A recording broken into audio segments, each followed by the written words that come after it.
โอ้ยนกภาคคูก็ยังห้องเสียงดังกาภาคหั่งก็ยังห้องเสียงกอง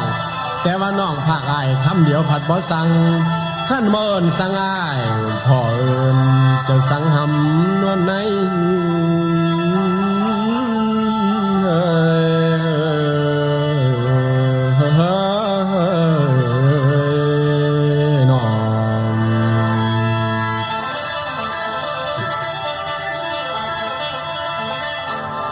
บดแต่ลำทั้งสันหันลงมาทั้งลองบดแต่ลำลองแล้วสิลำเกี่ยวเบิ่งก่อนหน้าฟังเด้อล่ะสายตาต้องยิงเว้าอีหลีเป็นจริงนะแต่นางเบิดแย่นแง่นคนมาเบิ่งกันเฮ็ดจังไหนแล้วน้องตาซองบ่เห็นกันความกระสันโศกาหาสิหนีไกลคนบ่รู้ตนพี่ชายบ่เงยข้อยืดน้ำซองแต่อยู่ห้องอาบน้ำยังเคยได้เจ้าหูกหลังสองคนเฮาทุกน้ำกันห้อยข้างแล้วตัวจนหัวหยองป่าแห่มองหางเดี่ยวกะแบงนี้ปั่นก่อนนอนพ่นขามกะยังน้อยอ้อยกันกะยังอยู่คือจังหูต่ออายให้ใบเล่มอยู่สู่ยามบัดนี้หามสิบ่อยู่บ่นู้จักสิดูไผต่างยางงามคือเจ้าเป็นเขาคนโก้แล้วลืมสายอ้ายพีไรแม่งมีเห็ดแต่หน่อยเอามือต้อยกระบอตีพะนางเพื่อนึงนั่นไปคุดขิงก้อยเหือน้ำกันพวกมันคาแม่น้องดาจนตนนายกระบอสั่งข้างนึงนั่นพากันลักบังแตงเขาที่เก่าเงินเสียเพื่อนางตัวน้องเจ้าของเขามาพอส่วนข้อกอดกันแลนหล่มเสดินแกนที่กะยังได้อุ่นไปหาน้ำเจ้าเป่าขึ้นบักแต่อยู่พ้นทงตกลงพี่ยิบทงไม่ต้องย่างเงี้ยวให้กินอันเด้น้องมองเห็นคุณกันบ้างในที่นั่งข้างก่อนพี่ถูกย้อนเจ้านั่นลายคังเป็นเสียงห้อยทุกน้ำแต่หน่อยให้แอวกันแซวตายไก่โรงเรียนสอนสาวผู้บ่าววนมาเกี่ยวพี่ก็เที่ยวไปเถิงเงานอนยุบแป้นกีจอบเบิ่งเขาสีพะนางนองเมืองไซซ่านไผมาหาพี่กะย่านแต่น้องบ้านน้ำเขาเอาใจเงินยาใจเถื่อไผ่สลึงเฟืองร้อนมาเฟืองสุกนั่นบ่สุเลยดอกอ้ายพี่ขอบว่าฮักขอดขี่แพงไว้ทะลำแย่งจมมาอยากได้แบ่งสื่อเครื่องประดับกายพี่เดซ่าก็ยังใบเอาเงินนี้พอปงไว้ทงเสือบัดกับเมื่อเล่าส่อเงินกูไปใส่นอนมึงมีหม้อลักใดแล้วตีอายกับบ่ตีของกินดีอยู่หิงคนใบใส่จังหันเพนบอกคือเห็นหมอนางที่ลักเอามาตอนพญาทอนมาจอกก้นพะนั่งเป็นเลือดใหม่ๆไปอาบน้ำย่ำใดก็ยังให้พี่คันกลว่าแต่ปีคิดบางแน่ละพี่วิ่งไปหาคุกตักแตนมาให้กินพ่อแสนหมื่นโตลงทองตกใจหลายน้ำนางน้องตับแต่ย่านมันไข่เอามือค้ำย่ำไหนถือแต่หอนไก่แก่สีแหล่ว่ามันปิงค้ำบ่ติงผัดว่ามันตายแล้วเอามือดึงน้องผัดว่าสิตายหาสมบ่เจ้าเอามือต้อยแต่บอลเดี่ยวอิตาบามาบ่เห็นผัดเขียวย่ำเหี่ยวเป็นสีแดงว่าได้แท้เป็นพญาทอนแทงต่างคนบ่ท่านหูพี่หมอลำเอาสบู่ถูให้ย่ำได้ถือแต่นอเอาของอายเข้าไปต่อมันแล้วลูบเข้าซ้ำโอ้ยปีข่าวบ่าวพี่สาย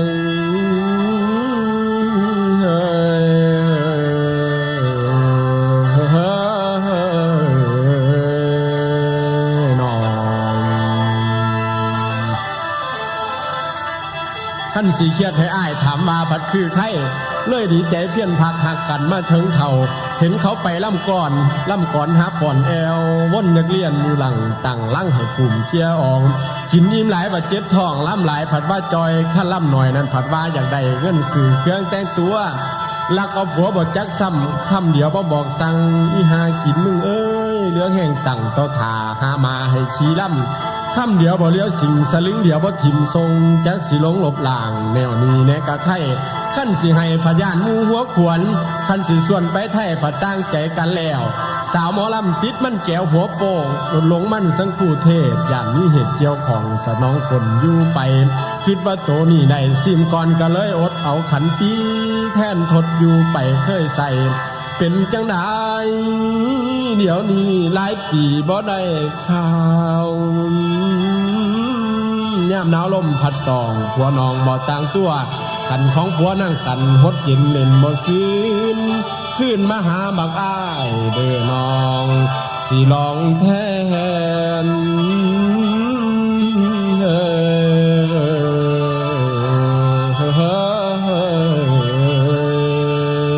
น้องโอ้ยแม่นนางเอ้ยข้านางเอ้ยสาวล่าพี่เอ้ยจะนางน้องท่านทอง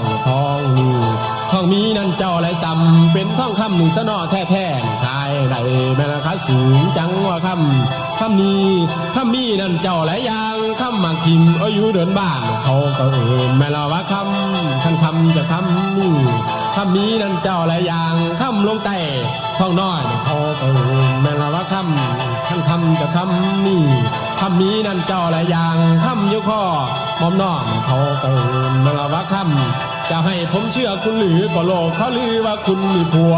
คุณเป็นพัดเนอร์เป็นตัวผมกลัวจะน้องไหนไม่ไหวมันเปลืองยา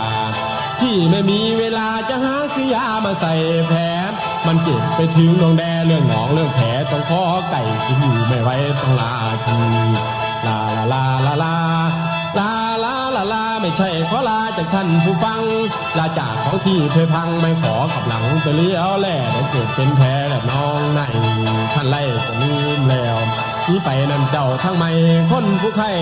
จังน้องได้กองสีตยานั่นนะน้องนาพี่นวลนามและนวลได้นี่นามทั้งตาน้องสักที่นิ่งผู้สาวยังทิ้งจนต่ำต่อลมบัดเขาโคมพ้นกระบาสีห้องบอกให้ห้องแล้วเป็นหยังบ่ห้องเห็นเขาทองหนูห้องบ่ได้อีหาจกไก่จะมึงโลกนี้ทะโลกของเราเขาสูบไม่เบารวยล้นเหลือไม่ต้องกินก้อนเกลือเขาสูบมากเหลือไม่หลายอย่างไม่ต้องอ้างว้างและดีได้จะให้เธอเป็นคุณนายนอนอยู่สบายที่จะสนองคือหนึ่งที่ขอรับรองไม่ต่ำกว่า2และ3 4ยอดยายีเขาพอใจท่านไว้จะไว้น้องเมานั่นเจ้ากับยีสูบอยู่ในโลกนี้สิโฮมน้องมาละผู้เดียวนั่นนะน้องนาพี่นวลนาและนวลไม่นี่นะหลงบ่นอนอย่าบอนพี่อ้ายอีหาไก่ไหวก็ดึงมายังพี่จังว่านั่นที่มาหาเขาให้เจ้า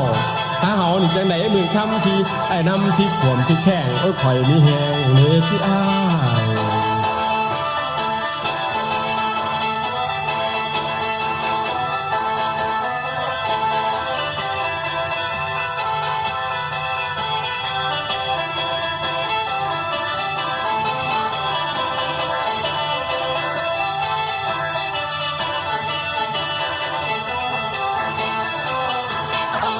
โอ้ยแม่นนางเอ้ยข้าล่ำจะล่ำนี่ล่ำมีนั่นเจ้าไรทา2 คนเฮามาเตยพม่าจะเขาไปเลยใช้กันเอาฟังเอาฟังเปิดเครื่องดังๆอย่านั่งหลับไหลฟังก่อนพี่น้องชาวไทยทั้งเรื่องเป็นไปที่จะกล่าวคุณเมียงลูกสาวคุณแม่โอ้ยผมเก่งนั่นแต่เขาเองก็สั่งมาถึงร้องให้กันอยู่เขาบ่นคิดถึงหาพ่อตาลูกหลานหาเคยเอาท่านของจะเมื่อก่อนยิงไทยมันมีอย่างแน่ว่ามีแต่ลูกไอ้แหล่กับของเมื่อแก่แม่นเลยเดียวนั่นนะน้องนาพี่นวลนาและนวลพี่นวลนาร้านเขาลาจะไปแล้วในสมพอควรกระบวนเตย